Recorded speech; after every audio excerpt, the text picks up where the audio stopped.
Ha! Fooled y'all. Nah, man, let me stop messing around. But yo, I really appreciate y'all being here for this like late night session of the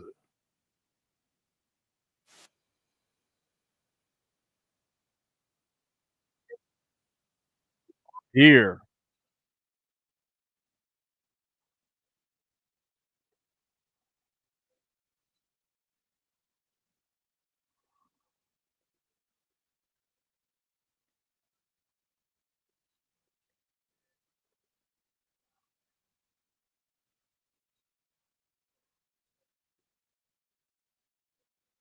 Hold on. Hello? Hello, hello, hello. Hello, hello, hello. Hello. Hello.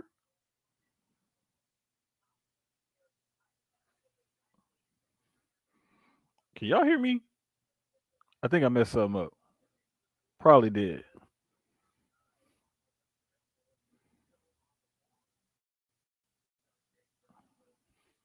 Let me see something right quick, man. Let me see something. Let me see something. Let me see something. About to test something out right quick just to make sure, cause I was playing around with the headset and the microphone and shit. Like, cause I be tripping. I don't know how I go. But we are live. We are back. Episode 81 of Sucio Sports. Like, I really appreciate y'all being here. For real, for real. Oh, you can hear me. Okay, cool. I was just making sure. I had to get it on my phone so I could test it out on Twitter and just make sure because when I don't use the mixer, I don't get as much feedback, so I can't really hear most of the time. Let me hear my music one more time.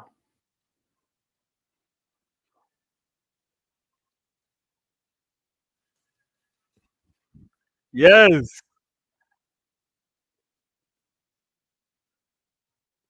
We are coming to you live. Round one of the NBA draft is tonight, man. I appreciate y'all plugging in. We wasn't sure if we was even gonna be able to do this show or not. Uh Simply because I got a new work schedule and everything, right? And so sometimes my work schedule be crazy. But the absolute craziest part about this is I'm technically still on the clock. And I had to set an alarm so I can clock out at 10. Sounds strange, I know, but they was like, "Hey, just make sure you set your alarm. If you get done, you get back to the house before 10 o'clock or whatever. You're not still out on an appointment. Make sure you clock out." Like, so what if I get home at 8? Yeah, just set an alarm, clock out at 10. Say less. Say less. It's exactly what I'm gonna do. So I got my alarm set. I just need one of y'all to remind me to clock out at 10. You know what I'm saying? But regardless, episode 81 of Sucio Sports, it was either gonna be late night tonight after I got off and I had an errand to go run. Baby girl was setting up a whole new store, so she got off late. I got off kind of late. Um Thought I wasn't gonna get off till 10 o'clock, maybe later. But we only had the one, little daily, and it wasn't too long, wasn't too far out, so got back sooner. So we don't have to do tomorrow or Friday. We may still end up doing a recap pop-up episode or something like that. I'm not sure, but we may just do a Twitter Spaces this weekend or something like that. I'm not sure, but I just wanted to make sure we were here tonight because it's a lot. Well, I ain't gonna say it ain't that. It's some stuff to talk about, especially in the NBA with the first round of the draft being tonight and everything. So appreciate y'all for rocking out with us. I see people retweeting the stream and all of that. Appreciate y'all for tapping in with us. Appreciate the love and the support, all of that there, man. Like we really do appreciate it, like for real, because it's a lot of times where people will say they support you and yeah, you gang, we family, da da da, da, and you don't really feel that love or that support all the time. And it's like, we not a huge podcast, we not a huge podcast network even. But just a little bit of love that y'all do show us, Sucio Sports. Y'all show the Sucio boys. Y'all show Dre Lax podcast and Aim High and whatnot. Like we do really do appreciate that. Just especially me myself, like doing this, because I swear I would not be doing this if it wasn't for the guys like telling me I should do it, asking, come on their pods or do this, do that. Like, bro, you got a gift, you got a talent, you use it, da da da. Like I really didn't want to do it. I don't like doing it all the time, but it is like it is a pleasure to see like the love and the feedback that we do get, and that's what really makes all of doing this extra stuff, worth it. Um, but again, we just appreciate y'all for tuning in. Episode 81. We're gonna try to keep it consistent. Like we said, like if we can bring y'all an episode every week, it may not be exactly Wednesday at 8:30 Central, 9:30 Eastern. Sometimes we may have to call an audible or something like that. Like I know Keyz with his work schedule and stuff, sometimes he can't be here all the time or whatever. But it's like as much as I possibly can, Wednesday, 8:30 Central, I'm gonna be here. Even if we have to move days, move times, whatever it is, like we're gonna keep it straight. We're gonna keep it dedicated to bringing y'all the same infotainment on sports as much as we can. Because like I said before, um we're gonna entertain you. We're also gonna inform you. We're not gonna give you no BS, and we're gonna know what the hell we talking about. You ain't gonna hear no hot take, hot air bullshit like a lot of these people do for clickbait and stuff like that. You're not gonna get that from us. That's not what we here for. Like we here to inform, entertain, and bring y'all our flavor, our swag, put our spin on things, right? So that's just how we gonna keep it, and we trying to keep it as light and as cool as possible, as informative and educated as possible as well. And I know a lot of the times, man, that people will give y'all certain they'll give y'all certain takes and stuff like that, and they don't always really know what the hell they talking about. And the craziest part to me, to be perfectly honest with y'all, is that a lot of the times I see people regurgitating information, right? And they basically, I have to make sure I have the adapter for the laptop to plug it in case the battery get low because of the light and everything. But anyway, but I see a lot of people regurgitating information. And what they're basically doing is they do like what some of these aggregate sites do.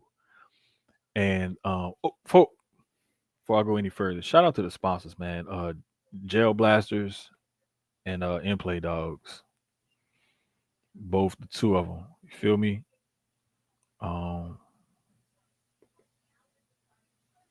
both the two, Jail Blasters and Inplay Dogs. You know what I'm saying? Shout out to y'all. But nah, I feel like a lot of the times people just they see information and they just put it back out there, right?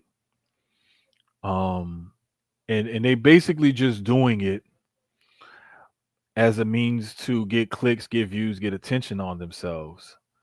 They'll also word things in a manner in which it gives you SEO optimization, so where their stuff will come up. Some people even pay for to get their tweets boosted, to get in front of more people and things like that. Um, I'm not gonna do that.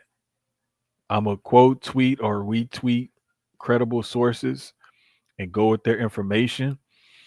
And if you go to Twitter and you oh, you know what? I didn't hit the share tab, so y'all didn't even hear the fucking music. My dumb ass. I'm sitting here thinking y'all heard the music. I forgot to hit the share tab.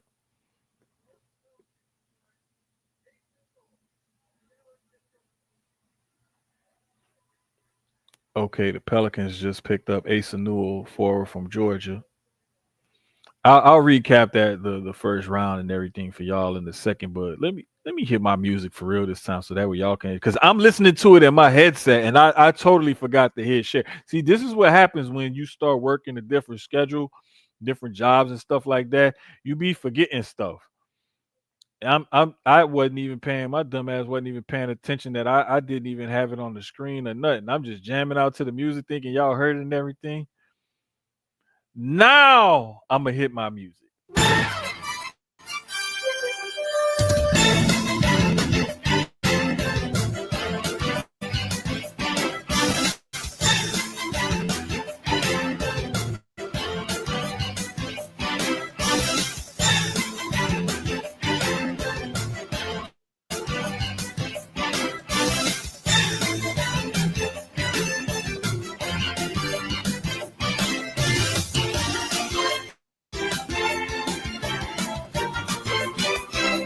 Now I can say yes. Hear my music. Listen to my music.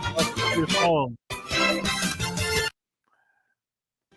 Like y'all have no idea how much I love that old school NBA on NBC theme. Like that was legit part of my childhood growing up, dog. Like, well, really, I'm old as fuck, so I remember when the NBA used to be on CBS, and when the finals would be on tape delay. Like I remember that, like back in the day when it was Lakers and Celtics and shit. And I used to want them fucking Converse that Magic and Larry Bird used to have. Feel me? And shout out to the homie Ja Wick, the last Bumbleclot on Twitter. That's my homie I used to work with back in the day. Uh oh, here go see, it's my alarm. Tell me to clock out. Y'all can't see that, but yeah, my alarm telling me to clock out. I gotta clock out at 10, 5 more minutes. So, but shout out to Mark, man. Like, that's the homie. Mark all the way in Hawaii, dog. Mark all the way in Hawaii. So he a few hours ahead of us or behind us, whatever the fuck. He behind us, yeah, behind us. But like my dog always tune in, always show love, always support. You know what I'm saying? The music. He said Slim Reaper gang because he grew up, born and raised in Houston. He's a Houston guy, so he's down with the Kevin Durant trade. That was the music of our childhood, like straight the fuck up. Like that was the music of our childhood. Bruh. Like you already know. Marv Albert. I can't even do it no more. He throwing up the little, hang loose because that boy out there heavy lifting in Hawaii and shit. That's my dog. Shout out to Gresh, man. Resharing the pot. I thought Gresh would probably be passed out by now. I guess he's still up. Appreciate you, gang. Let me tell y'all something real quick before we get serious and get into it. You feel me? Spam gang is a real thing because spam is like a food group in Hawaii. Like if y'all follow Mark on Twitter, that's his Twitter right there. Ask him, like legit. Dude told me, he was like, bruh, I went into the store. He was like, tell me why they got the anti-theft on spam. I was like, you lying, dog. I said, dog, they ain't got no anti. He was like, bruh, when I tell you they damn near lock it up because that's how much people out there love spam and people will steal that shit. I was like, dog, you tripping. Bruh sent me a picture. I was like, you know what? I'm done. I'm done. He was like, it's not everywhere, every store, whatever, nothing like that. You know what I'm saying? But it's just crazy the way it works out. And that's one of the things over there that they really love. They love they spam. And they really do be like, you know what I'm saying? They be on it. But hey, I ain't got nothing against it. You feel me? Because I done ate it sometimes growing up and stuff like that. Like I think my uncle one time, I think he had like chopped it up and like scrambled some eggs with it or something. And one time we had made sandwiches or something with it.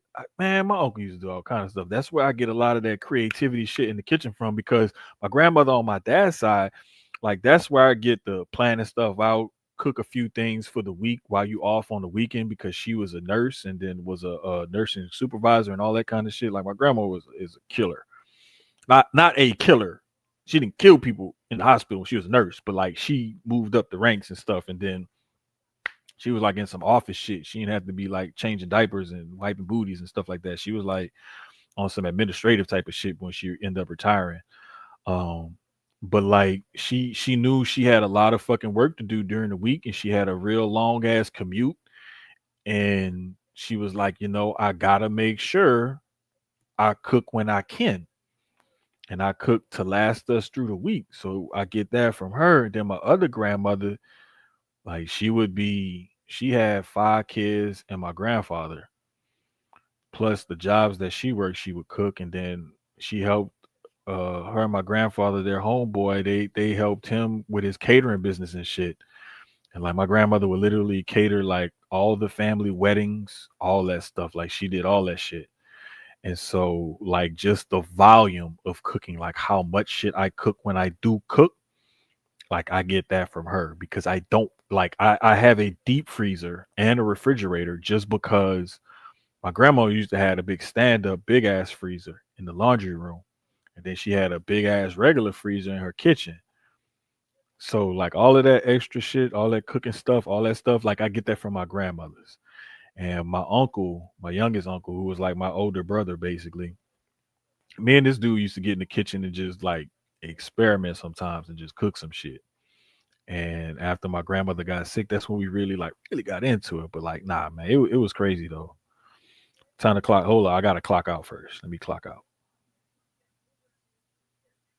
All right, cool. Cause I don't want to get in trouble when I go to work tomorrow. All right. So anyway, NBA draft, right? First, wait, first,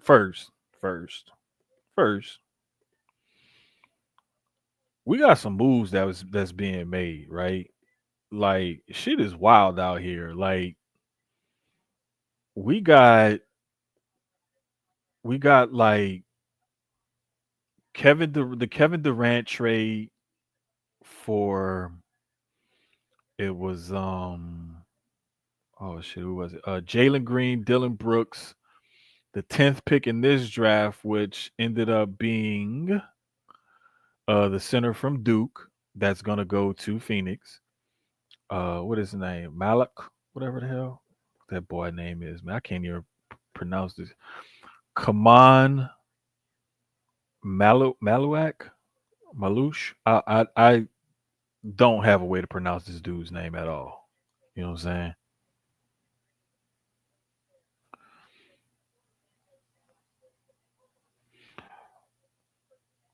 I gotta text my class at work, make sure the rest of them clock out. Don't forget.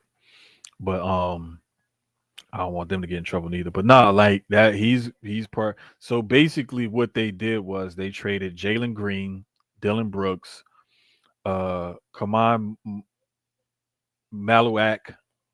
I guess that's how you pronounce his name. That's how I'm gonna pronounce his name. I don't know what his mama named him, but I'm gonna name him that. Kaman Maluak. And 5 second round picks for KD. Um, my homeboy, that's another NBA head, he was telling me, he was like, "Hey, Stephen A is going off on the Suns right now," and I was like, "Bro, I get it, because it doesn't seem balanced and or fair." However, if you dig a little bit deeper, the Suns said they were going to work with KD and his team, his reps, to find a place where they could trade him where he would be happy, best offer for the team, so on and so forth. Now, the reason why he didn't have a no trade clause. Bradley Beal, on the other hand, is still a Phoenix Sun right now because of that no trade clause. And bravo, shout out to his agent. You know what I'm saying? Cause he got that no trade clause. They tried to trade him at the trade deadline, couldn't find a taker for him. He didn't want to take, he don't want to leave. Bradley Beal is right now basically squatting in Phoenix because he doesn't want to go anywhere. Kevin Durant almost had the same power that Bradley Beal has simply because next year is this coming year is the last year on his deal. NBA trade rules prohibit you for trading a guy like a KD making 50 something million a year for a bag of peanuts. You can't do that. You have to match salaries and or come within a certain percentage. If your team is under the salary cap, under they're not even over the apron or nothing like that. They can take back more because it fills up to that salary cap or gets them to the first or second spending apron. If you're over the cap, under the first apron or whatever, you got certain rules you got to buy. If you're over the second apron or whatever, then you really you can't you have to take back less than what you're giving out because they don't want teams to keep going into that repeat offender tax and all of that kind of stuff. It's kind of complicated, but it's kind of not. I'm just trying to give y'all the Cliff Notes version so y'all can understand why trades like this and the Desmond Bain trade also, why those trades happen and they look so lopsided. So basically, KD is on the last year of his deal. A team does not want to trade and give up those kinds of assets that Phoenix was looking for initially because they want to get a commitment from KD that he's going to resign. If they traded him to, let's say, I don't know, Utah, right? Just picking Utah, just random team, whatever. Or I'll say like this: they traded him to Golden State, like was the rumor. Golden State did want him or whatever, and the thing was that they wanted him. However, he didn't want to go there. And if they would have made that trade despite his wishes, he's not going to resign there. Golden State would have gave up all these assets and stuff to get him there for basically a rental for half a season. Same thing. If a team would have done that this offseason, he's going to play there next year because he has to play. It's on his contract. But he's not coming back. He's not going to resign with you. So you just gave up all these assets for a 1-year rental.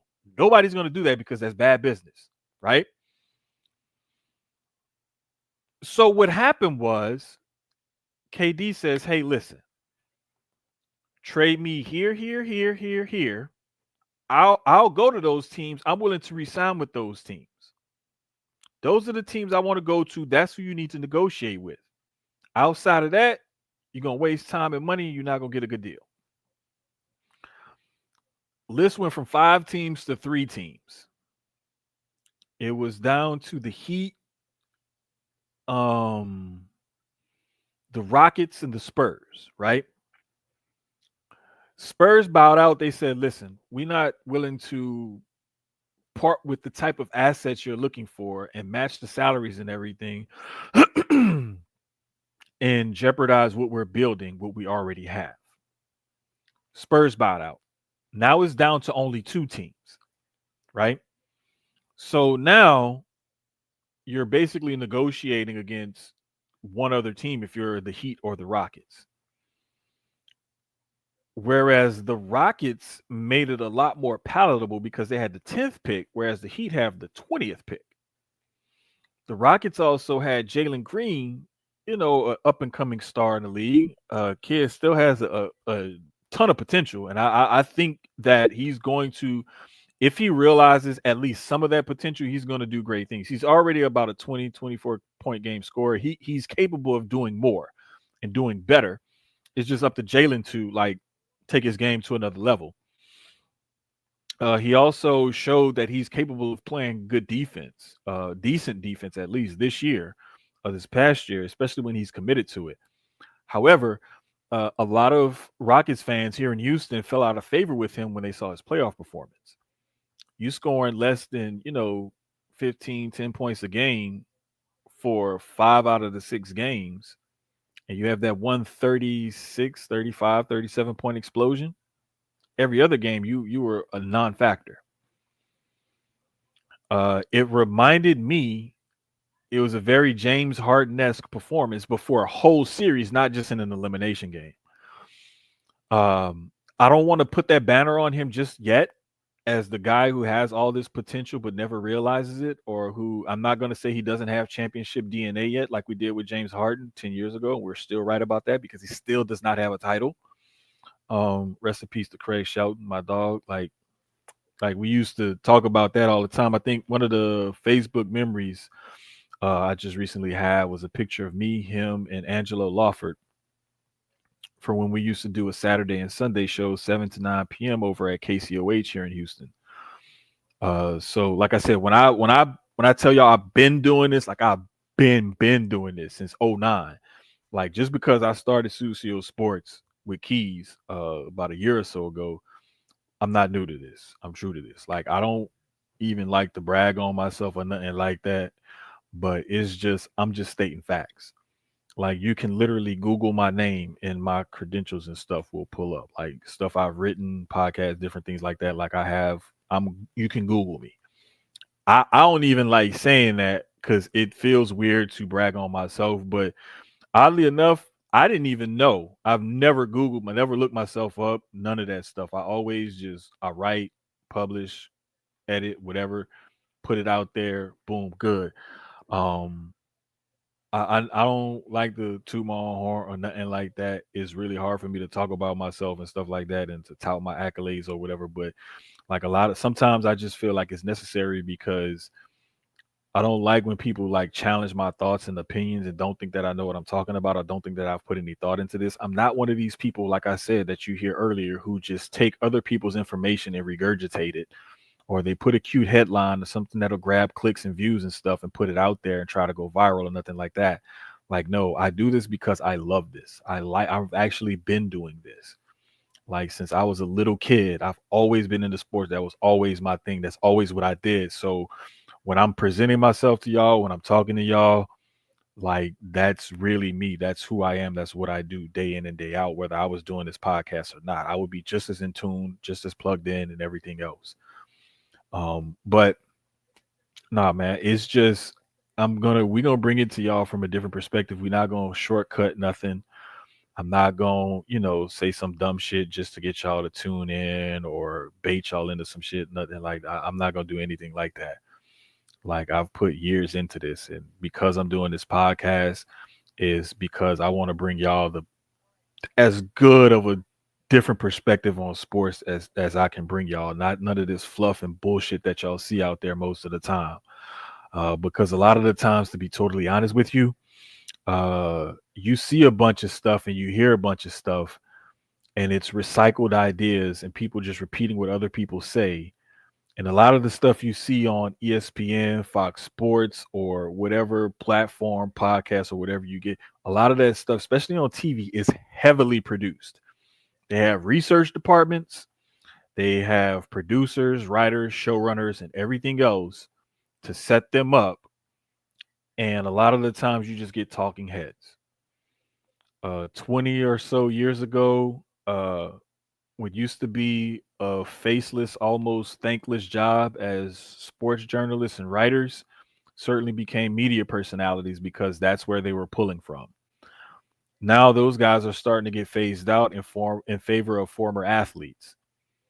And because former athletes have a different spin, different take on things, they say more outrageous stuff and they'll have more inside information because they played the game. They were more recently plugged into the leagues and different things like that. So in the NFL, NBA, MLB, hockey, even we even Dre even sees it with lacrosse, soccer, or football, however you want to call it.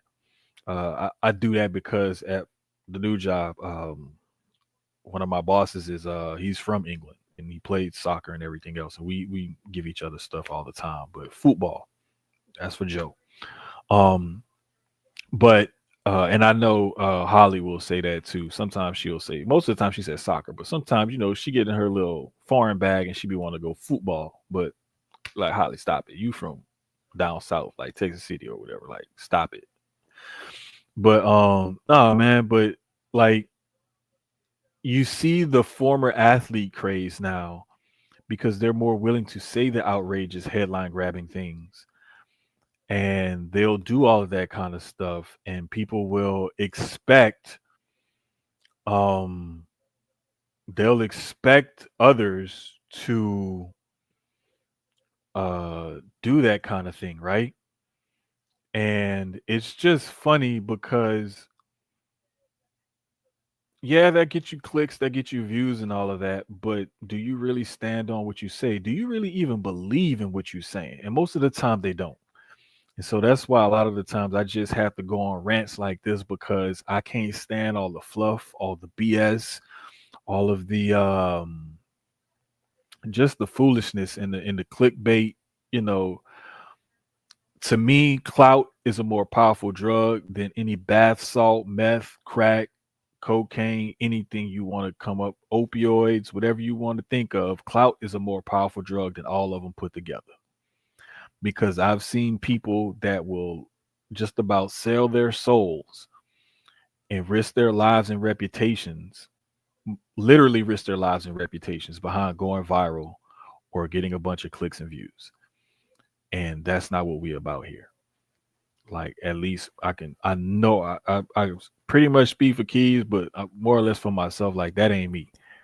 I'm not about to just spit y'all some bullshit. I'm not about to give y'all nothing. Whatever I'm saying, I'm well informed because I watch the games. If I don't watch the games, I watch the highlights at least. I'm reading the articles from trusted sources, but I'm also going off of knowledge that I have from talking to people in these industries and in these sports and whatnot. And I understand why insiders and journalists and whatnot, reporters protect their sources because that's how you continuously get the feed of information. So when y'all say, well, they don't want to say where they got it from, they don't want to say where they heard, of course not. Because if I out a source just because you want to know where I heard this rumor from, guess who's not getting any more info? For what? Just so I can prove to you that I heard this from so and so? No, I'm not doing that just to tell you where I heard this from or whatever. Even if they feed you bad information, you still won't out that source because they might give you a bad piece of info this time, but they may have a valuable piece of info next time. They were possibly fed bad information to feed it to you using them. They're all pawns on a chessboard. Hell, even Adam Schefter has gotten shit wrong before. You know what I'm saying? And he's one of the most plugged in dudes in the NFL. Buster Olney and what's his name? Jeff Passan. They've gotten shit wrong before with MLB coverage. So let's not act like people don't get fed bad information. Sometimes the most credible source can get fed bad information. They'll look bad. And nowadays, it's nothing. You post a tweet, boom, boom, boom, you done. Okay, cool. Moving on to the next. Everybody forgets about it. That's just how it works. But you're not going to have to worry about that here because I'm going to tell you what I think about what I see. I'm going to offer my opinion and it's well informed because I am going to make sure I study all this stuff and I've been studying it and I go off of trends that I've seen in the past from these teams, from these coaches, from these GMs, and from certain players and whatnot. Because we study the sport and I remember all of this kind of stuff.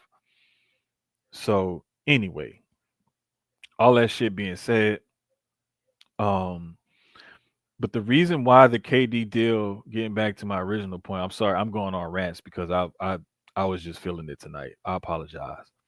But the reason why the KD deal went down the way it did, like I said, it was down to the Heat and the Rockets. It came down to those two teams. The package the Rockets offered was a more palatable package than what the Heat offered. They weren't going to get anything better from any other team because he was not willing to re-sign with those other teams. So they weren't going to get a good offer, a good solid offer from those teams because they know it was going to be a rental.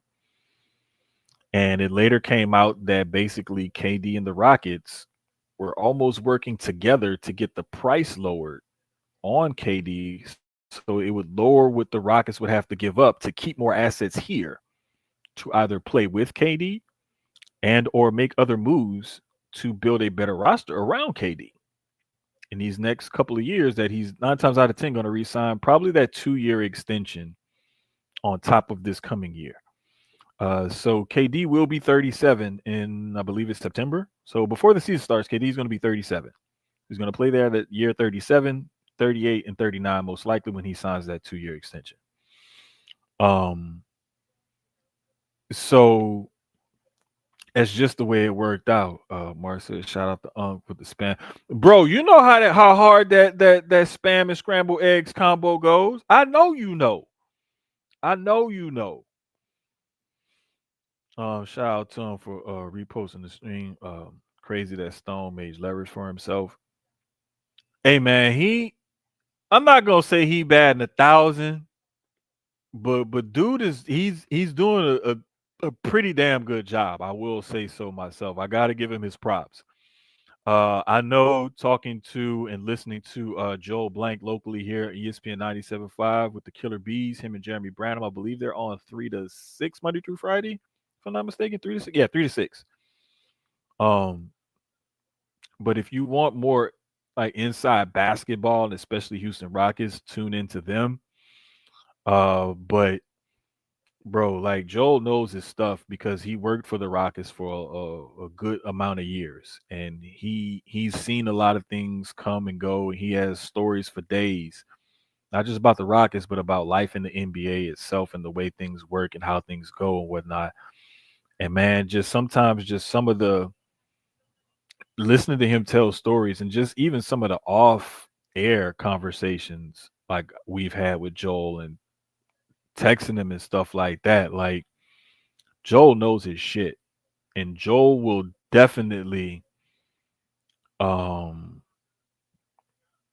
he will definitely like inform you and enlighten you with some things like so bro, you did do that. Man, I forgot you worked for them, dog. I knew it was another reason why you was a super fan. Not just that you was from here and everything, but I knew it was something else that fool did for the Rockets. I thought you was something. I don't know why I thought he was a part of like the little fan club or whatever. That fool was a whole marketing associate. I got it all the way wrong. Oh, the Celtics picked up Hugo Gonzalez from Spain.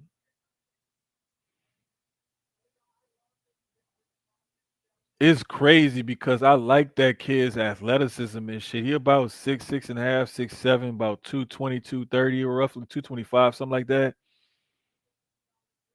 And like he's not your typical Euro that you thinking gonna have a lot of fundamentals with that body type and just be a solid player. He does have some decent athleticism. So I really do like that pickup for Boston. Um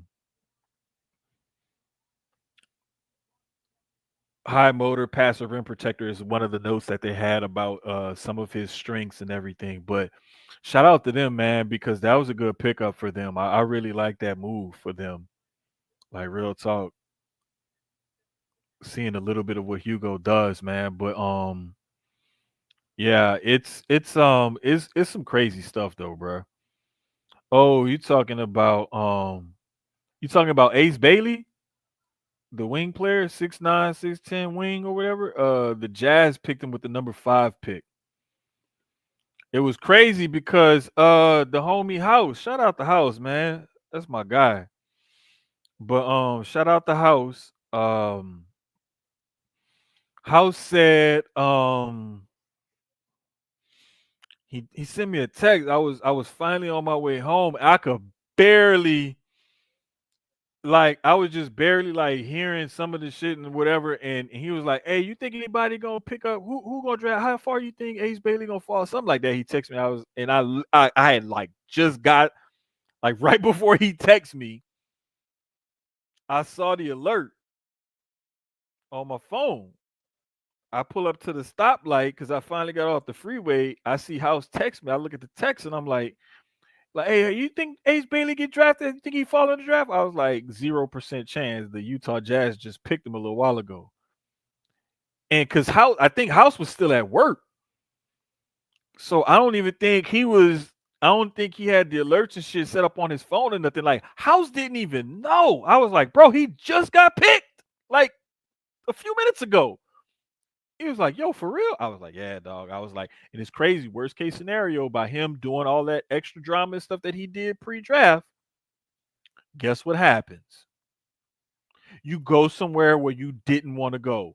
He wanted to probably stay on the East Coast. He wanted to go on a team that would help him build his star potential, where he would have playing time, develop, get shots up, whatever it is. Somewhere that was going to make him a star, feature him, blah, blah, blah. Now, your ass in the middle of nowhere, fucking Utah, Salt Lake City. It- hey, yo. What up, Dre? Dre say he was in a trucker space. He going to crack a land. Hey, the thoughts and opinions of our commenters do not reflect Susio Sports, CDB Multimedia, or any of our sponsors. Let me get that out the way. But yeah, he's gone to the Great White Desert. That's what I call it, the White Desert, because all that damn snow and all of that, whatever, whatever.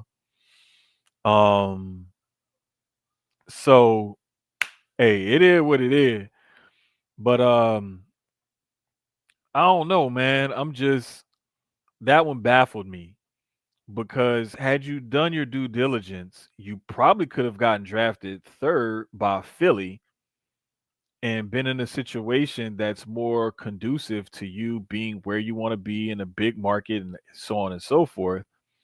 Instead, Philly went with the third pick because first pick was Cooper Flagg, second pick was Dylan Harper. Like that was 1 and 2 were pretty much the draft to me started with Philly at 3 because Flagg was going 1 to Dallas.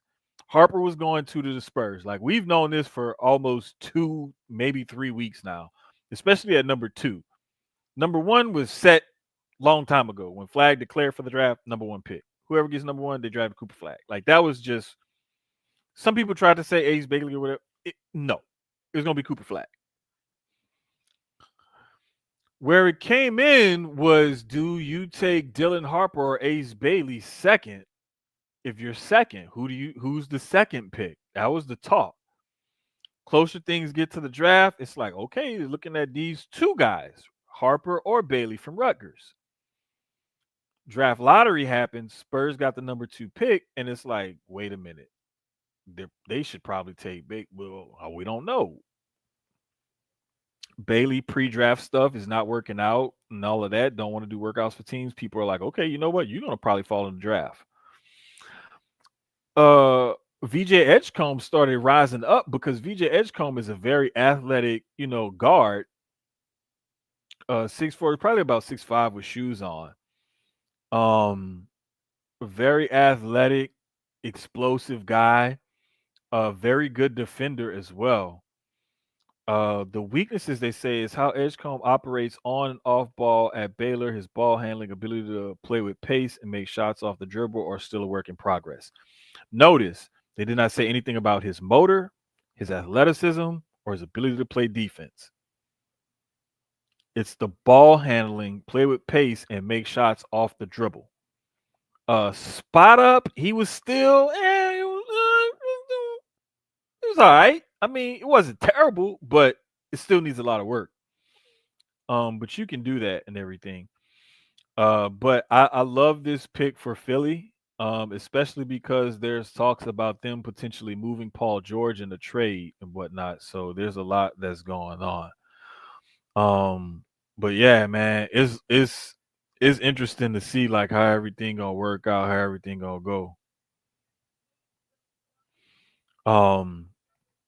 Keyz said he tuned in right now. Keyz said it's been a very wild, productive, crazy evening and night. Bro, who you telling? So it's just been one thing after the next, after the next, after the next, and it's just wild. Uh yeah, Dre, there was the Hawks were talking about PG and Utah was another rumor for Paul George as well. What man? Shout out to JT and them Marks with Mics, man. I don't have the soundboard plugged in to get in the round of applause or the gunshots or nothing, but shout out to them brothers over there, man. They put in a lot of work and do a lot of good stuff on their show. If you're a pro wrestling fan, definitely tune in to Marks with Mics. Two dope marks as well, Young Wrestling Kings. Wrestle Realm. I think Wrestle Realm, if I'm not mistaken, Brian H. Waters and them, they on right now. If I'm not mistaken, because sometimes they be on when we be on. Yeah, they are. Wrestle Realm is on live right now.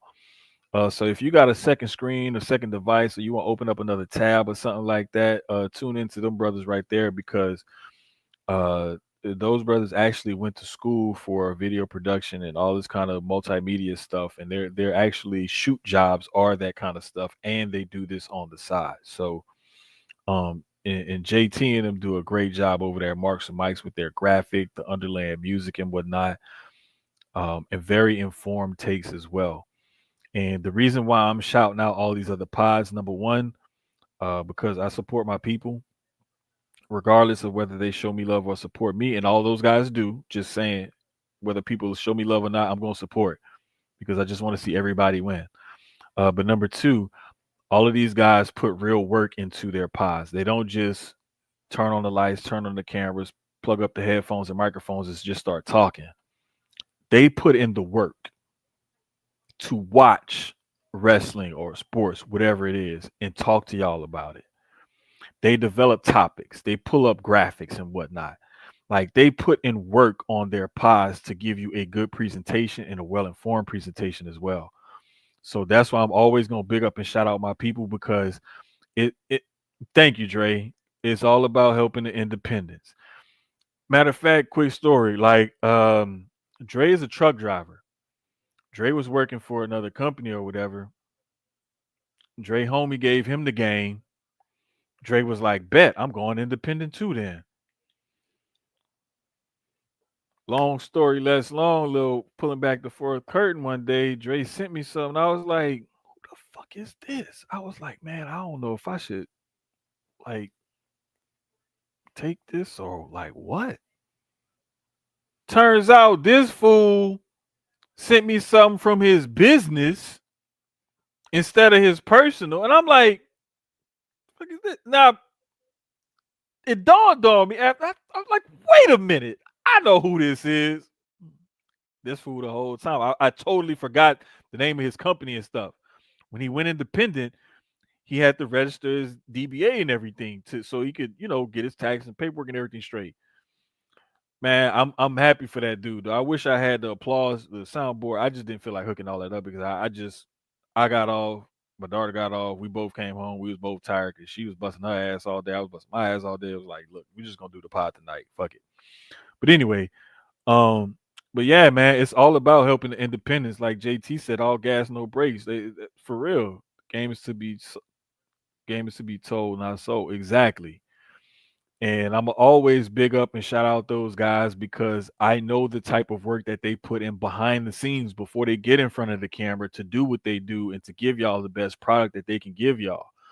So I mind shouting out Wrestling Realm and telling y'all to go tune in while they live right now. We live right now. Hell no. Because I got real love. Like Brian H. Waters is like a little brother of mine. Like we do life together. Like so we talk about real life shit and support each other in real life stuff. So it's not just me showing love to another pod or a group of guys that I like to listen to as well. Because typically, right now, we be done wrapping up or done wrapped up Susio Sports by now on a normal night. Just we got late start. I got off late. Things happen, but wanted to get it in tonight just to come and holler at y'all. But nah, man. But those guys, I know the type of work that these pods do and the amount of work that they put in. Especially shout out to Black Wrestler, man. If y'all haven't checked out the BRP 50 yet, definitely peep that out. Um, but definitely shout out to them. But yeah, man, it's a lot of stuff, man, with this draft and everything. And the Desmond Bain trade was another one that I know people were tripping out off of, right? Um, simply because what happened with them. Memphis is trying to get under, I believe, the second apron or the first apron. They're trying to get under one of the aprons, right? So if they shed enough salary, they won't be paying repeat offender tax at a certain level. So it'll lower the amount of money that they're paying out in luxury taxes and stuff. And so even though it was more of a even swap as far as the salary match is concerned, them taking on it was KCP, Contavious Caldwell Pope, and Cole Anthony, and some draft picks. I know it's a lot of first rounders and different things like that. I get that. However, you have to match salaries and you have to take back draft picks in order to get that balance or whatever. Orlando desperately needed a shooter. And Desmond Bain is a career 40 or 41% three-point shooter. Now, he may not bring the same defensive intensity KCP brought, and he may not be the utility guy like Cole Anthony was or what have you, but Desmond Bain is going to play good defense. He's going to play hard nosed defense. He's a hard nosed bulldog type of player who's going to fight to the end. But most of all, he gives Orlando that outside shooting presence that they desperately needed. What's up, Total Dallas? I'll be forgetting like Dallas be on here sometimes and his real name, his shoot name or whatever. But yeah, it is Flag Day because he's a huge. And the reason why his name on Twitter is Total Dallas because he is a Mavericks, Cowboys, Rangers fan. I know he's a little stupid, but we still love him. He's still one of us. He just like the wrong teams. That's all. So we just whatever. Anyway, man, but yeah, shout out to them. Um, oh wait, you know what? See, because Dre a Cowboys fan too, but this is the thing. The reason why I like he's also as beige. Hey, you know what? I'm not about to do this with y'all with that light skinned coon shit. We not about to do that light skinned Louisiana coon ass bullshit, dog. We not about to do that. And Keyz, you're not about to be an Eagles fan here. Ah, this is every week with them. Keyz and the Cowboys fans, every week is something with them. He did name his dog Romo. Like, that is no bullshit. The dude dog name is Romo. Like, no lie. No lie. How he racist? I'm not getting into this with y'all, bro. I'm not doing this with y'all tonight. I'm not. We not about to do this with y'all tonight, bro. I'm sorry. I ain't about to do this shit with y'all tonight. But let me put this on the screen right quick just so I can show y'all something. Let me do this right quick because I got to grab something right quick to shout out one of the homies because it came today. And I didn't want y'all to see me getting up from my spot because I still got on my pants from work. Oh no, I ain't get dirty today. I ain't get dirty. I was in the attic today, but I ain't get dirty. Anyway, these are the picks in the draft. Hopefully y'all can see it. If y'all can't, my fault. I apologize. I really don't, but who cares? Um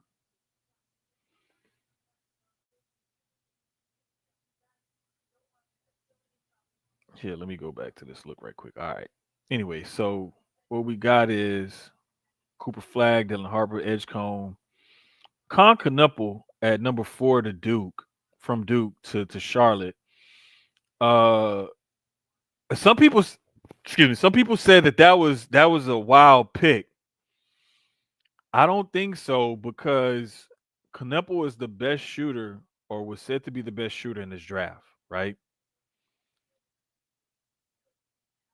They got it, and they needed that. Just the same way Orlando needed a shooter to go with the Wagner boys and Paolo and Jalen Suggs.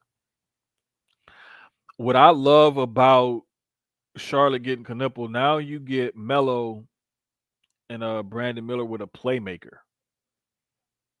You put a couple of more pieces around those guys, and those kids are going to be fun to watch play basketball. So that to me, I love that pick. Ace Bailey going to Utah.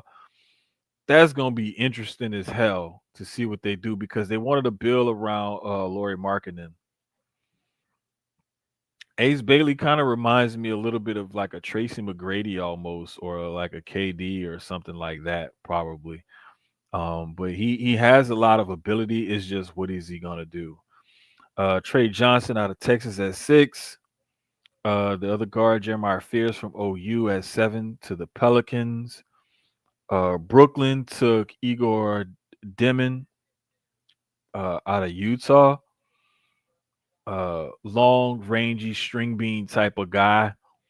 The streaky 3-point shooting is what threw me off, is because he's a really good passer, pick and roll, creative, but the shot making, that's something that they're gonna try to work on with that kid, and I like that. Raptors taking Colin Murray Boyles, the big body from South Carolina at 9, and then the 10th pick, of course, the Rockets traded that pick to Phoenix, but they took Kaman Malawak from Duke, the big man, because you do need a rim protector still in this day.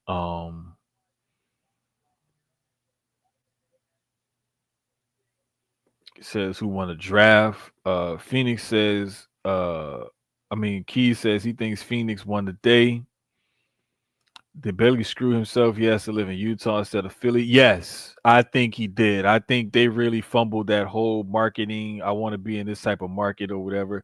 Ace is a special talent, but he's also special between the ears because he could have done a lot better for himself had he just made visits and worked out with teams and just privately behind closed doors expressed like I would really like to go here, here, or here, or whatever. Not working out for anybody, not giving anybody private workouts. To me, it kind of said two things. Number one, he wanted to control his destiny, which a lot of these kids try to do coming out of college and whatnot. But number two, I think also he did that to hide certain deficiencies that he still has. And I don't blame him, but I do blame him at the same time. It's like you can show those deficiencies, and if teams pick up that you have these deficiencies, they're going to see it regardless. But are you willing to work to shore up your weaknesses and make them into strengths? That's the true thing. And by you not taking those workouts, not willing to do any of that, and basically whining and crying and trying to pout and get your way, does not set you up for success. It puts a lot of question marks on you. You're going to get taken because of your talent. You're not going to drop that far. He went number 5 to Utah.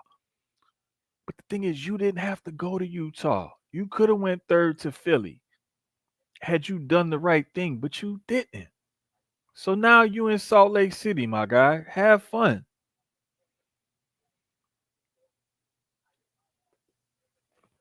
No one that doesn't look like Dre wants to live in you. Oh my God. Here he go.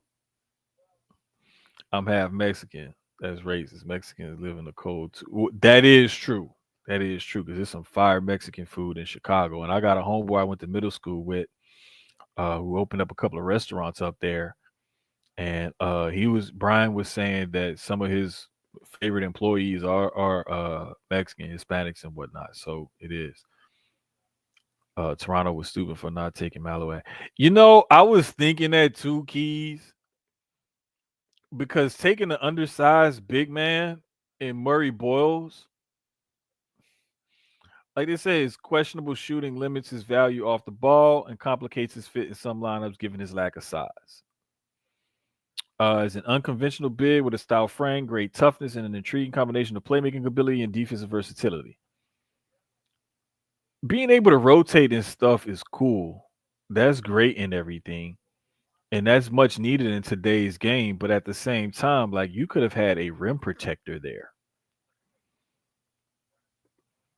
As Vernon Maxwell to speak on. Boy, you get Vernon Maxwell to talk to Ace Bailey about Utah. Ace Bailey is going to regret that every day of his life for at least the next 4 or 5 years. Guaranteed. But that would be interesting. Yeah, it's great to have mountains in Mexico. Mexico City is at a really high elevation. That is true. It is true. But what if his people not from the mountains in Mexico? What if his people from the lowlands in Mexico, the coastline or something like that? You just never know. Anyway, man, it's been crazy and wild, but um picking back up Portland with the trick pick they traded to Memphis, took Cedric Coward out of Washington State. Good NBA body guy. One of the first foreign players was Noah Essengay. I guess that's how you pronounce his name. A 6'10", another one of those stringy, skinny French guys. Narrow frame makes it difficult to operate inside the paint in the NBA. Inconsistency from the perimeter might prevent his opportunistic scoring from translating to the league. Another thing is a lot of the times guys don't be really like working on their stuff.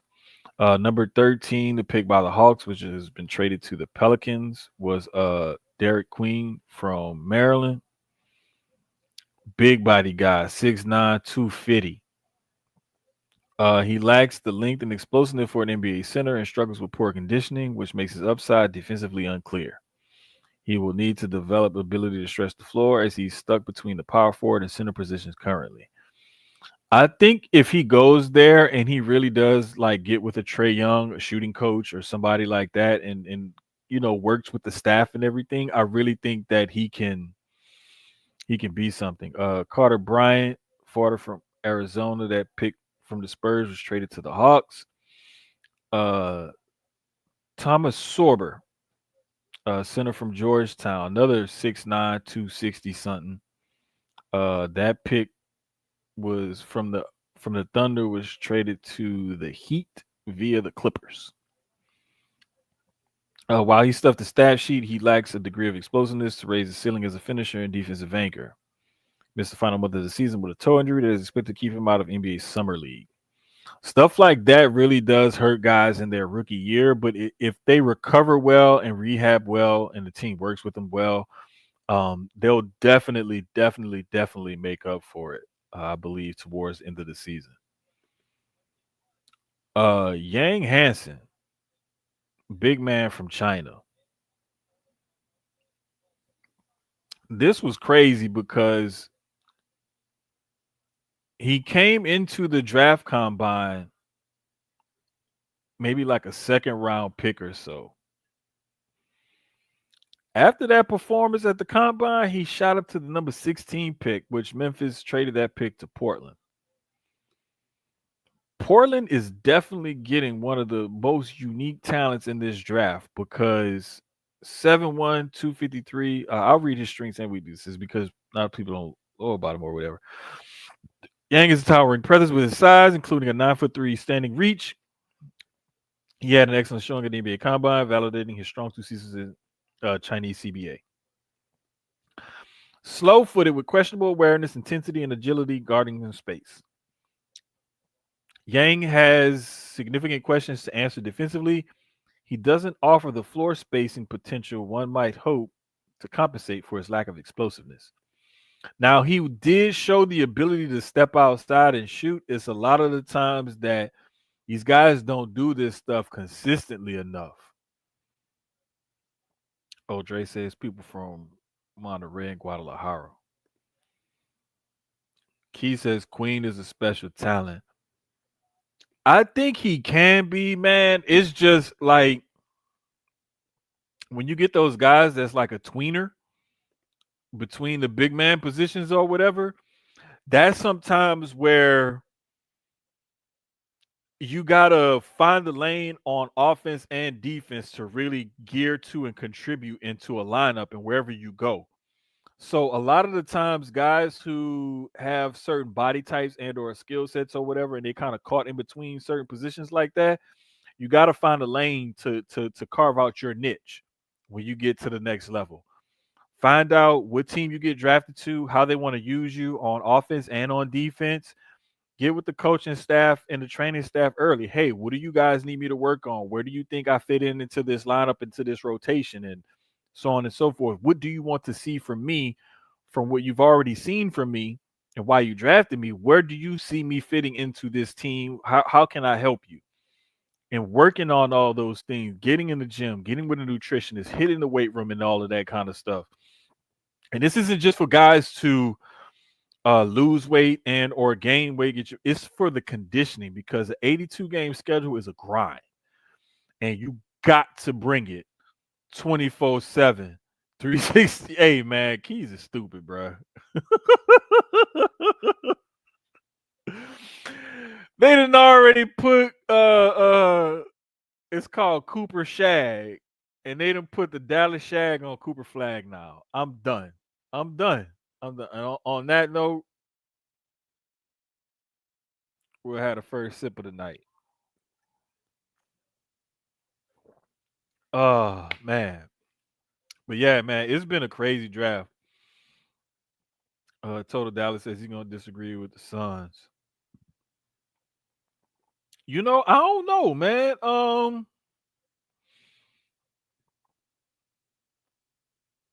Malawak is a decent prospect, man, especially because Phoenix's defense is what really killed them this year. It wasn't their offense, it was the fucking defense.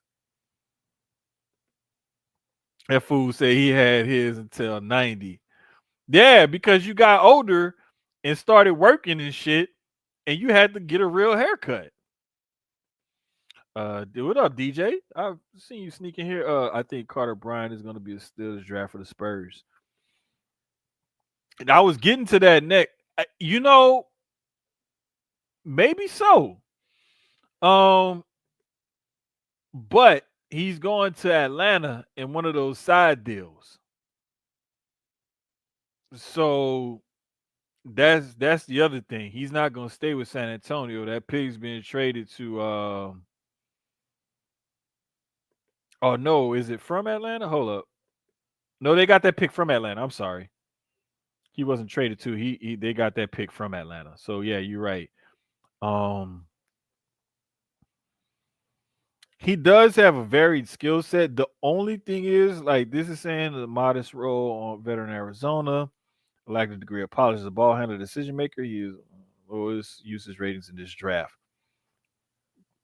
Guys like that, you don't really know what to expect, and that's why I'm guessing, DJ. I'm guessing that's why you saying you feel like he could be the steal of this draft, because you don't really know what to expect from him, since he had one of the lowest usage rates. Guys like that are always really interesting because the ceiling could be really high, but you don't really know what the floor is, because he hasn't been used that much to say, like, I know he can be at least this. We don't really know. So, like, that ceiling floor thing is really varied, and he could end up being one of the steals of this draft. But that's what makes guys like that going in a position middle of the first round so interesting, especially to a team like the Spurs that's on the come up, is simply because you don't really know what you can get from some of these kids coming into this draft. So it's going to be interesting. Key says Phoenix traded for Mark Williams is the key. Total Dallas says, but he's injury prone. But the thing is, though, like, guys sometimes get that injury prone label on put on them, and it's not always completely fair. Injury prone to me is you keep having the same types of injuries over and over for one reason or another. Either you just got weak joints, or too tight of a tendons, or you just have degenerative things that you keep, something in your game keeps having you throw something off or whatever. Like for example, Tyler Shuck, he got that injury prone label in college. This quarterback the Saints drafted in the second round. It was a broken collarbone on a tackle where he got hit and kind of fell forward, fell on the ball, kind of sort of, and like that's how he broke the collarbone.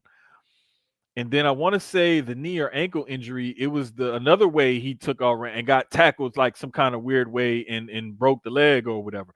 So it's like he had a broken collarbone and like that's a collarbone and a leg injury. Like I could see if he kept tearing his ACL or his PCL or something like that, or keep spraining ankles. Like when Curry had them ankle problems, and people thought he was injury prone. And that first contract extension he signed wasn't very. It was I want to say like around 11, 12 million a year. And that's why another reason why he went from Nike to Under Armour. Nike didn't want to put the Bible scriptures and stuff like that on the shoes that he wanted, and he kept getting hurt wearing their shoes. Under Armour says, we'll put whatever you want on your shoes. We'll let you even help design them, give you stock in the company and everything. Best thing Under Armour ever did. DJ says I watched some Arizona games this year, and he stuck out as a guy who could be really good at the next level. But that's exactly what I'm saying. Like when you look at the little bit that he did play and the little bit that he did show, he has a good skill set, and it looks like he can translate at the next level. It's just we haven't seen that much of him to know what that ceiling actually can be and what that floor actually is. It's just somewhere between here and here. Some guys it's a little bit tighter, or the floor is a little bit higher because of the talent that they have, and they've been able to consistently show it. So their floor is a lot higher. So is their ceiling, because you see the talent that they have, you see the output, and you see what they can do. But when you get a guy who hasn't been used very much, but he shows good skill set, you don't really know what that baseline is, but he got some skills, so he could be way up here, but we don't really know what he's like and what he can do against certain competition. So that floor is a lot lower. It's a lot of variance in there. Played time won a lot for him this year, but I believe he's good also. No, and the crazy part about it is getting drafted to the Spurs with what they already have. Unless the Spurs make another trade or a move or something, he may not get that much playing time with the Spurs. And he could end up being one of those kids where he sits there for a while, finally gets a chance to play somewhere, and then boom, instantly takes off, because it's like now he has more playing time, or God forbid somebody gets injured and he's called into duty to play a lot sooner. You just never really know. And the whole thing about it is you have to, like I said, you have to take a lot of things into consideration with that kid. Even if he doesn't get that much playing time this first year, 2 years with the Spurs right now, it'll be good for him because he'll be on an NBA roster, NBA training staff, NBA coaching staff, best facilities, and everything else. He'll be able to ease his way into the league and get used to being a professional basketball player and whatnot, and develop. So he's going to make good money, and he's going to get some of the best coaching and everything else, because Popovich is still part of that franchise in the front office. And the coach that they have, I can't remember his name off the top of my head, but he's been in that organization a while. So they have a system in place, and they know where they want to go, and they want to go with that youth movement. I wouldn't be surprised, to be honest with you. I don't think De'Aaron Fox gets moved this offseason, or Stephon Castle. Don't be surprised if the Spurs end up moving De'Aaron Fox, maybe trade deadline, maybe next offseason or something like that. Just depends. I'm not saying that. I don't know any inside information. I'm just thinking, like, if some of these young guns, especially Dylan Harper, shows the ability to step up and be able to play and whatnot, don't be surprised if the Spurs part with Fox. Yeah, I think they're going to start him in G League and work him up. That wouldn't be a bad idea, to be honest with you, especially with a kid like that. That way he gets reps. That's what a lot of the times these guys do. And some guys take it as a sign of disrespect. Some guys take it as, hey, you know what? It is what it is. What I'm looking for, though, what I can see from what I can tell, that's a damn good idea, DJ. That's a really good idea. I love when they send those kids down to the G League just so they can get the reps and play and get used to playing pro basketball. Maybe not at the big league level, but we can at least send you down to Rio Grande or bumfuck wherever and get you some reps in. You know what I'm saying? So it's always good to get those kids get reps in. Picking back up 17. T Wolves got this pick from Detroit via the Knicks. They took I don't know if it's Joan or Johan, whatever, Joanne, whatever, Behringer from France, another Frenchie. Walter Clayton Jr., uh, the guard from Florida. I'm sitting here looking at it and can't even remember it. Had a really good he was like extremely clutch helping Florida get to the national championship. And it says his weaknesses, while prolific and aggressive scorer, questions linger about his feel for the game as a passer and defender. Exactly, especially his 6'4" wingspan. This is what I was getting to with Desmond Bain, which is a knock against Desmond Bain, and a lot of people talk about his T-Rex arms and whatever. And you can look at that dude and tell his arms are really, really short for his frame. But the reason why wingspan is such a big deal, like I was taught, if you don't have the lateral quickness and the agility, the knees, hips, and footwork to move laterally quickly to play good defense and stay with your guy, spread your arms and make yourself as wide as possible so that way it's harder to get around you. Not only does wingspan help somebody from getting around you, but when you stand up and make yourself tall, it also is harder to shoot over you and everything else. So it's like wingspan is a huge deal in the NBA, whether you a guard, wing, forward, center, whatever you are, no matter what position you are, wingspan is a huge, huge deal. So that goes to that. Yeah, his tourney performance put him in the first round. Oh, without a doubt. Like when bro, I remember when we was talking about that at the UH in Florida played and everything. I was really sad for UH. I really wanted UH to win, especially for my guy Fred Fowler. Rest in peace, Fred Fowler. But I really wanted UH to win. But Florida was just a better, and Walter Clayton Jr. was like he was there.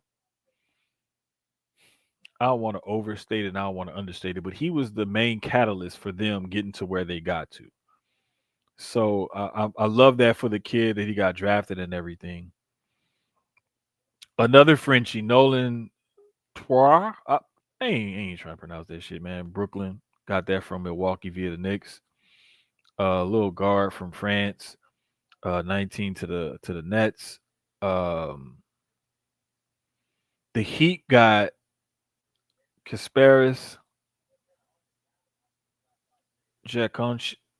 Man, look, I'm having a hard time with these damn foreign names, but the Jacusinius, Jacusinius, the playmaking guard from Illinois, um, dissects defenses out of pick and rolls with great potential size, smarts, and playmaking savvy. There is considerable confidence in his shot making prowess.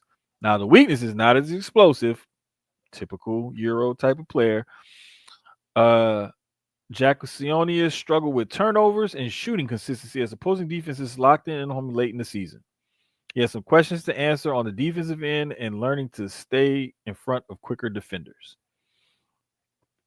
That's why I was saying when I saw Hugo Gonzalez go 28, and that was the 20th pick with the Heat, that was the pick that they were trying to trade to the Suns, part of the Kevin Durant trade.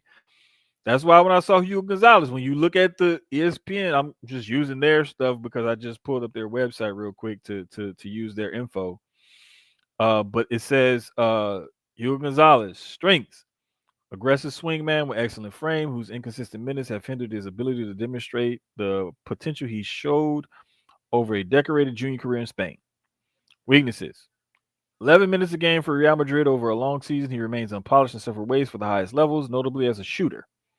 And he's not the most disciplined decision maker in the half court. Post-draft analysis: Gonzalez has solid role player toolkit with noteworthy motor and nice combination of size and explosiveness. That is why I said Hugo Gonzalez does not remind me of your typical Euro because he has that athleticism and explosiveness that a lot of those European guards do not, bigger European guards or wings do not always have. And that right there shows you the difference. Like Jack Sionia he is a killer at the pick and roll. Like coming into the league, I'll say in Miami, especially with Kelly Ware, I would love to see him and Ware work that pick and roll, possibly in the summer league. But I don't think Ware is going to play in the summer league for Miami this year, especially with the way he showed up and showed out his rookie season. But I would love to see those guys in the pick and roll thing, man. That's gonna be definitely DJ. We needed a point guard. I still think Tyler Hero gets moved. I don't know if Hero's gonna get moved though. And they did need a guard. They really did. But the only difference is like the scouting report says, when they keyed in on him, he was inconsistently shooting the ball. It was games where I would see this dude go off for like 15, 20 points or whatever, 8 assists or something like that. And then it'd be games where he'd have like 7, and shoot like 2 of 11 or whatever. He'd have a game where he'd be like 7 of 15 or whatever, 8 of 12 or something like that. And then he'd have a game where he's only 2 of 9 or whatever. It's that up and down, that inconsistency and stuff, and that's where it gets a lot of guys picked apart, and that's why you see a lot of these guys going this late in the draft. In between, you had guard Will Riley, the Jazz pick, but that was traded to the Wizards. Drake Powell, the guard from North Carolina, that pick was for the Hawks, was traded to the Nets. And the Pelicans picked up Asa Newell from Georgia. He's another like, but again, limited wingspan because he's 6'9" with only a 6'11" wingspan. So, he's probably gonna have to play more like that forward position, guarding wings and stuff like that. We'll see how they use him in New Orleans. Neat Clifford, guard from Colorado State, went to 24. That was the Thunder, but it was traded to Sacramento. Clifford has some things to improve as an outside shooter, possesses decent physical tools regarding his frame, length, and skill profile at 23 years old. I mean, hey, you know what? Sometimes you can teach an old dog new tricks, and it's crazy that we call a 23-year-old rookie an old dog. But I mean, when you got guys like Cooper Flagg getting drafted, I want to say he was like the youngest player ever to be drafted number 1 overall at 18 years and I think like 100 and some days or something like that. That's why you get guys like that. Jace Richardson went to the Magic at 25. He's gonna help fill in some of that those extra minutes at guard, because even though they traded KCP and Cole Anthony and a bunch of picks, I know y'all gonna throw that in there, especially me and Keyz talked about that last week. But nah, man. But he's gonna help get some. He's gonna get some decent playing time probably, because they have Suggs and Bane at those guard positions. They have a few other guys, but Jace Richardson has a chance to come in there and get some play. Says his best work came weaknesses. His best work came operating off the ball last season, but is undersized at the NBA level, even from a point guard position. He's left hand dominant and looks somewhat passive at times as a shot creator. But like they say, exceeded expectations, emerges as a key player of Michigan State as a freshman with his efficiency and mistake-free basketball. That's the thing you need from a guard. No matter if he's undersized and inconsistent, if they can play mistake-free basketball, you will get more playing time. Like that's it. Guards, it don't matter if you a true point, a true shooting guard, lead guard, combo guard, whatever. If you are a guard and you can play mistake-free and play hard, play smart, you're gonna get playing time. They're gonna find a way to use you. He just said Spo will clear that right up. I think some of these late round picks have a chance to make impact on teams this year. There's some of them do, and that's why I said that's exactly why I specifically highlighted Jace Richardson going 25 to the Magic, because he's going to help add depth to their backcourt. Back-to-back picks again by the Nets. Ben Saraf, the Israeli guard. Um, Big guard, impressive combinations of scoring instincts, feel for the game, aggressiveness, playmaking, demonstrating supreme timing, creativity in the pick and roll, sharp basketball instincts, blah blah blah. Anytime you see a guy that says combination of scoring instincts, feel for the game, aggressiveness, and playmaking ability, demonstrating supreme timing, creativity in the pick and roll. Here's where you get the gut punch at on the weaknesses: inconsistent perimeter shooting, average physical abilities, make it hard for him to score efficiently, and limit his defensive potential. This is why you get picked 26th instead of 6th or 16th. This is the difference. Brooklyn with another pick at 27, Danny Wolf from Michigan. Um,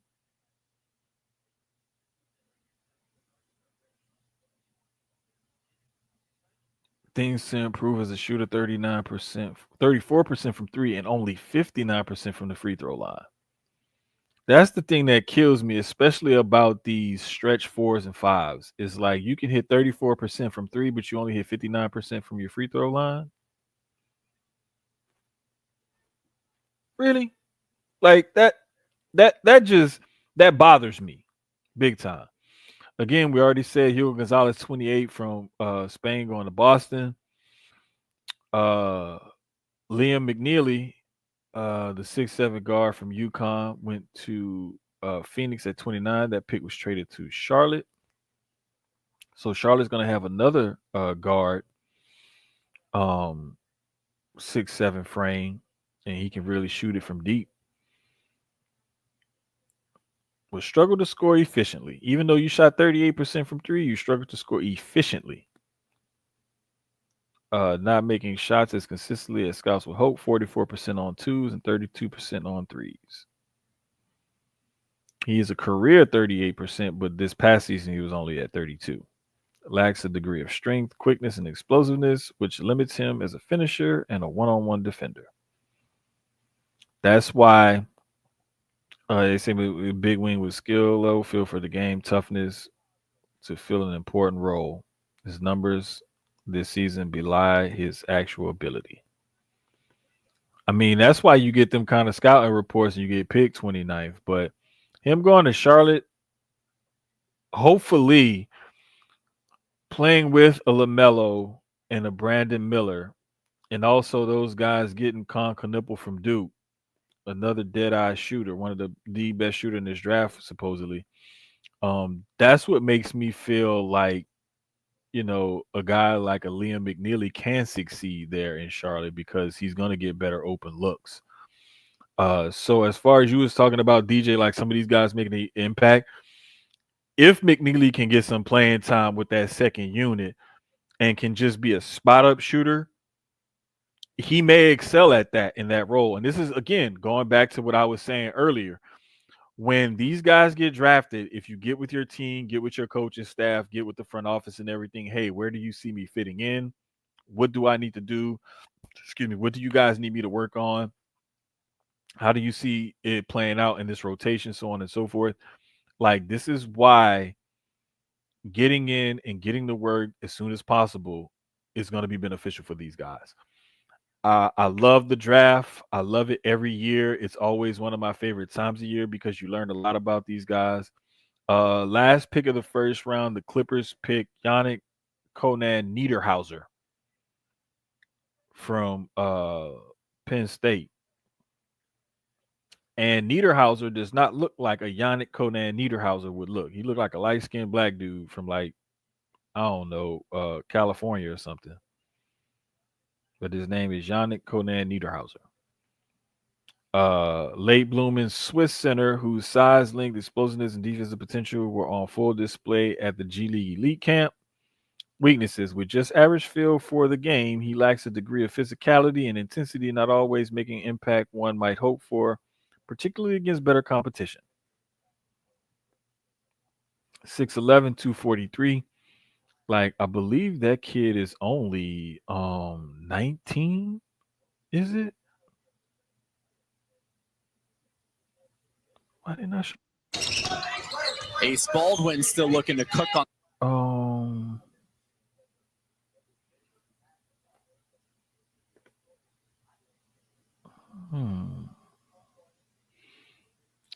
Yeah, I think that kid is 19, if I'm not mistaken. Let me look it up right quick. No,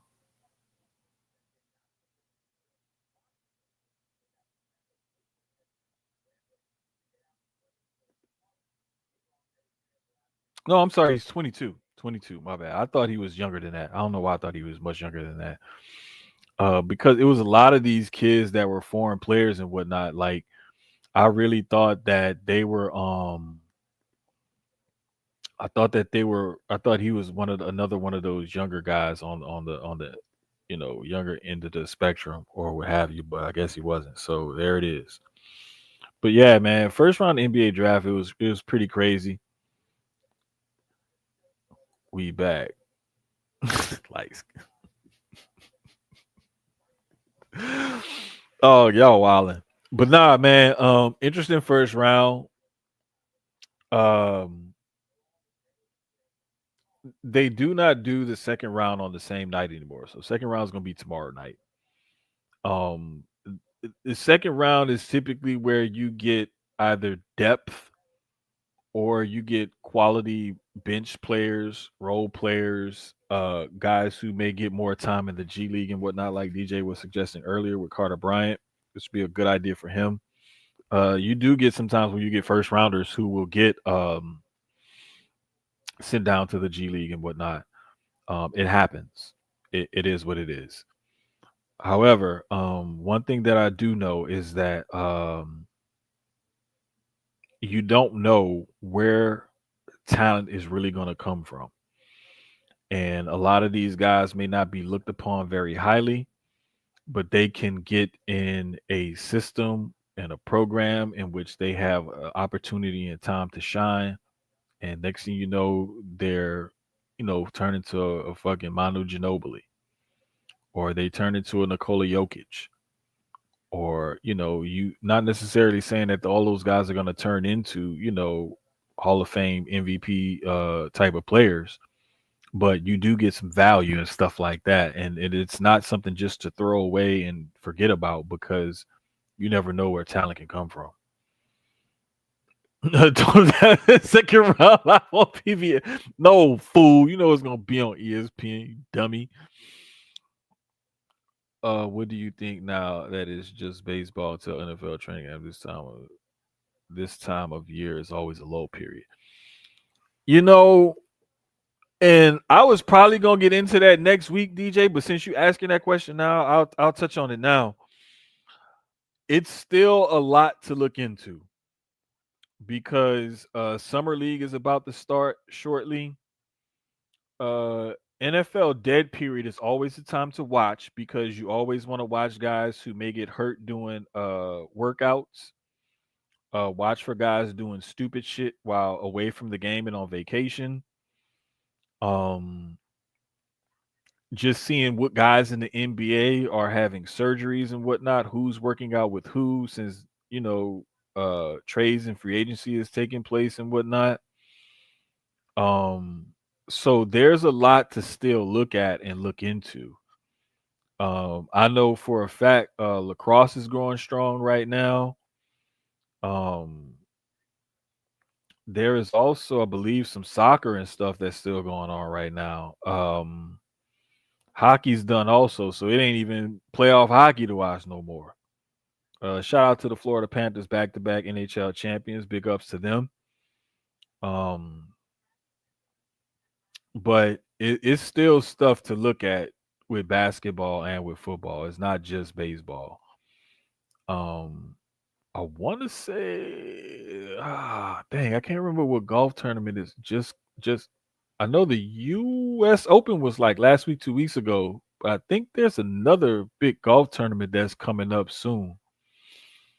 Um, so that's another thing to look at. Total Data says, who's waiting until a training camp to have a surgery they could have had last year at the end of the season? Hey, man, look, don't we not here for you to air your grievances with your team and stuff like that. Oh, the Travelers. Yes. That's another that's it's not one of the majors, but it's one of the higher earning golf tournaments, one of the higher payouts on the PGA Tour. That's been like that since I was in like middle school, high school. The Travelers always been one of the highest paying tournaments that's outside of the majors. Oh, that's what it is. The British Open. Thank y'all, man. Both of y'all put that like right at the same damn time. British Open is next week. I knew it was another golf major coming up, bro. Like I couldn't remember. That's why I was like, wait a minute. Oh, the next major. Oh, okay. I knew it was coming up in some time. Hold up. See, now you about to make me look for it. When it's actually supposed to be coming up.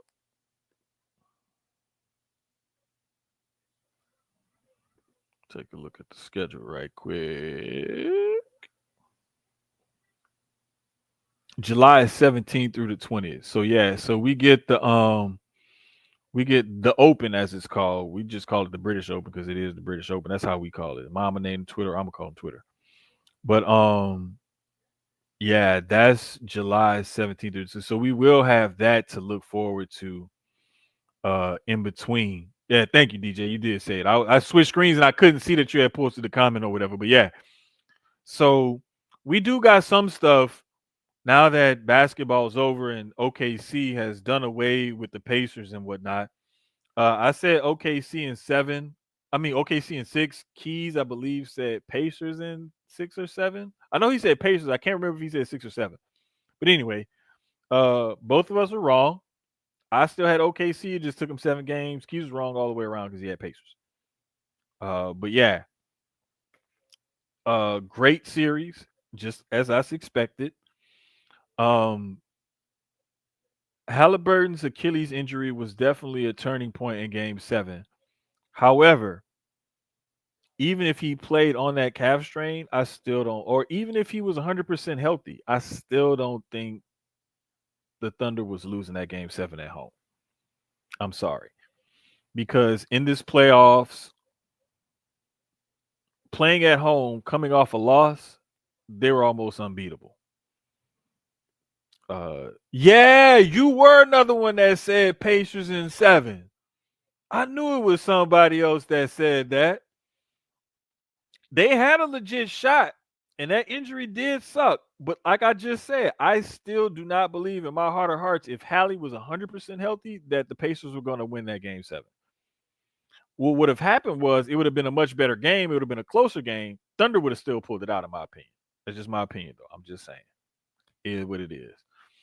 Injuries suck, and it's part of the fucking game. And don't come in here with them tinfoil hats talking about everybody that wore number 0 in the playoffs got an Achilles injury and all this. It just so happened to be like that. We also have to realize that Dame was dealing with deep vein thrombosis, which is like blood clots and stuff, circulation issues and whatnot in the legs mainly. I think it is something like that. That could lead to some serious health issues down the line.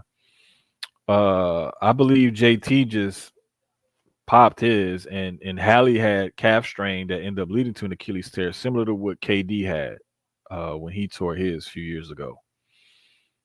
So it just is what it is. If you really want to ask me, I think a lot of these foot, ankle, and stuff injuries has just me in my opinion, how I feel about it. It ain't no medical advice or nothing like that.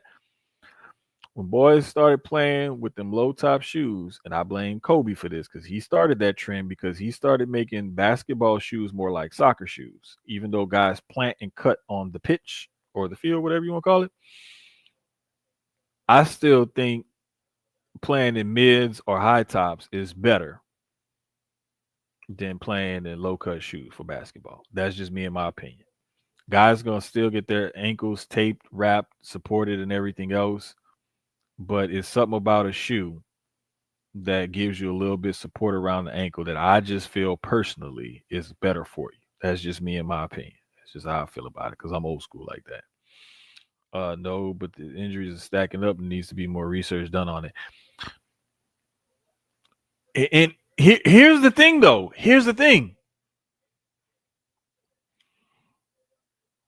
The research shows that when guys played more and didn't load manage and everything, they got hurt less. I'm just saying. I'm just saying. You know, so it is what it is. Shout out to the homie Trey D, man, because I forever will now call that rest in peace, Trey. I will for now ever call that when I do like this, them hands up, like hands off. Hey, it is whatever. That's forever to me gonna be Trey D hands. Like shout out to the homie. And shout out to Jordan, man. His son who's picking up the torch where his dad left off, man. That kid is gonna do great things because the whole community is supporting him and behind him. So shout out to Jordan. I really wish I had the applause button for that.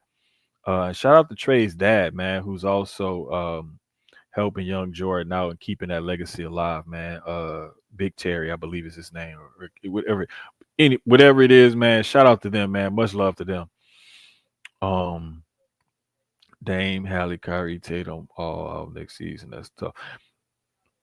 Hey, bro, that's just the way the ball bounces sometimes. It's just like I think it was last week before last, I was talking about like Zach Edie and gosh, man, there was somebody else who's having surgery. Team was in the playoffs and they end up having surgery after the season, but they're gonna miss the start of the following season because their teams were in the playoffs and they played through injury, and they're having surgery to correct issues that they could have had corrected now, but they would have missed the team's playoff run. It was Zach Edey and somebody else. I can't remember who the other player was, but anyway, it is what it is. That's just the way the ball bounces. Injuries are a part of the game, and there's nothing we can do about it. And not all Achilles are equal. Leg was already compromised previously. Yeah, that's what I was saying. Like his that calf, like that's exactly what I just finished saying a little while ago. Hallie's Achilles tear started off as a calf strain. Because that calf muscle was strained and already compromised, it led to, similar to what happened to KD a few years ago in the playoffs when he was with Golden State. Same exact thing. Calf strain, trying to play through it, boom, pop the Achilles. What can you do? But man, I don't know. Tomorrow draft is still gonna be it's still some interesting stuff that's out there. Let's see. The most recognizable name that's still on this list is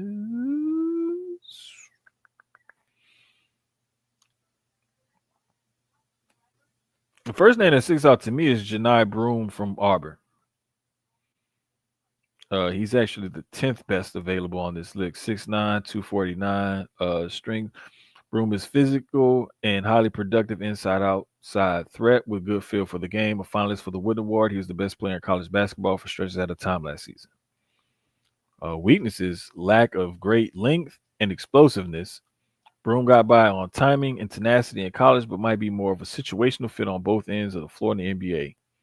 Especially if his unconventional shooting mechanics and career 30% three-point percentage don't translate. Again, this is why you get a guy who looked like they said, was the best player in college basketball for stretches last season, and he's still on the board after the first round. Is what it is. Jimmy Hart rolled the video a few years ago, and these injuries, he surmised that it's a combo of these kids playing so much from a young age, all the AAU stuff, and pace of today's play in the game. It can. I mean, that is some good analysis, some good research. I do think that has something to do with it. Also, in baseball, there was also a startling number of younger kids getting Tommy John surgery as well. There was also the thing about concussions in soccer, especially at the youth level. And of course, football, it's always concussions, with football, and when kids should start playing tackle pads and so on and so forth. Too much 7-on-7 stuff, and all this other stuff and specializations, and it's a lot. Bottom line is Guys need to take better care of their bodies and whatnot and do what works best for you and yours. With that being said, man, all 240 whatever of y'all that tuned in, we really do appreciate it. Again, we got started a little late. Life be lifing, but we did want to present y'all with something tonight, especially since it was the first round of the NBA draft. We literally went over every pick, mostly every trade that happened. There's a lot of rumors and stuff that's popping off with other trades that are potentially on the way. Boston ended up clearing out, I want to say like within the last 10 days, not just salary, but in salary and luxury tax penalties, roughly about 200 or so million from their potential payroll and luxury tax bill.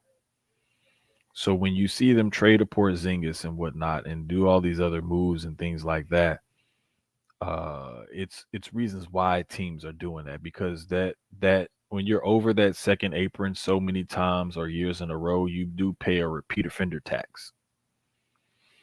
DJ says I still think they're gonna trade Jalen Brown. They might, and there's a lot of rumors out there about all that. But again, we're gonna monitor that between now and next week. And just see where things go.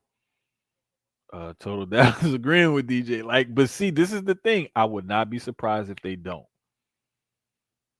Because one of the things that I feel this season could show Boston is you paid him all that money. JT not gonna be there next year.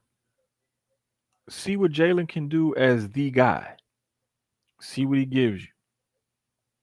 You know, don't just punt on it and then have JT come back and he gonna look like Will Smith. And it's like, where everything and everybody at?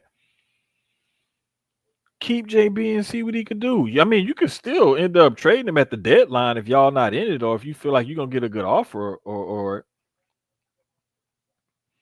says I don't think JB likes Tatum. Whatever, bro. Goofy ass. But anyway, man, nah, it's 76ers expect Joel Embiid to be ready for camp. I mean, listen, bro. When Embiid is healthy, that's a big if and a big win. He is one of the better players in the league. But as a dude that's nearly 300 pounds at 7 foot tall, like big men already have foot, ankle, knee, leg injuries and stuff like that, man. I'm done with Embiid. He got to show me facts. Embiid be pissing me off too, bro. But at the same time, dog, we gotta take this shit for what it is, bro. We gotta take this shit for what it is. Like Embiid has to show improve. He has to. And I know it's crazy saying a former MVP and one of the former top 5, top 10 players in the league has to show improve. But when you always hurt and you hardly ever on the court, you can't contribute. You got to do something. Oh, the process been over. The process been over. Like that was dead and gone a couple years ago to me. Um, when the whole Ben Simmons fiasco happened and all of that, and the Ben Simmons fiasco, and when oh gosh, what was that kid they ended up trading to Orlando, the guard that they picked number 1 overall, from Washington. When that happened, to me the process was out the window. It was gone right then and there. And there was no recovering from that simply because like they did what they did and they built it up to where they built it up. But at the same time, it's like, but bruh, like what are you really getting from these kids? You ain't really getting nothing. And now, you know what I'm saying? The team don't even look remotely close to the same. Markel Fultz, thank you. Thank you, Markel Fultz. So when you get stuff like that happens, it is what it is. And you get what you get. And you can't say shit. That being said, man, we about to stop it right here because I gotta get up early in the morning. Long day ahead. We definitely gonna holler at y'all next week. Appreciate y'all for tuning in. It's almost 250 of y'all in here. Much love, much respect. I think I'd have missed my window of opportunity to tune in to Wrestle Realm Live because they probably gonna be off the air by the time. Oh no, they still going. So I'm about to get off of here with y'all and holler at them boys. Appreciate y'all for rocking out with us. We'll holler at y'all next week. Peace.